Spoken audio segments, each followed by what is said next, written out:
হঠাৎই মাটিতে লুটিয়ে পড়লেন তামিম ইকবাল। অচেতন অবস্থায় পড়ে রইলেন বেশ খানিকটা সময়। মুহূর্তেই বিকেএসপির আকাশ ছেয়ে গেল নিকোষ কালো আধারে। কি হলো তামিমের? কেন সংজ্ঞা হারালেন খান সাহেব? সব ঠিক আছে তো?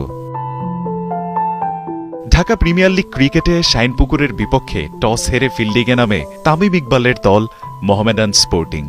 ফিল্ডিং করার সময় হঠাৎই ঘটে এক দুর্ঘটনা। বুকে ব্যথা অনুভব করে পড়ে যান তিনি।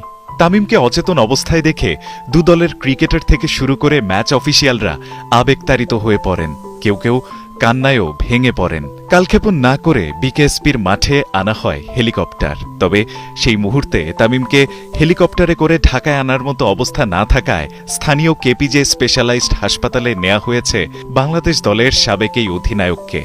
তামিমের অসুস্থতার খবরে স্থগিত করা হয়েছে বিসিবির আজকের বোর্ড মিটিং।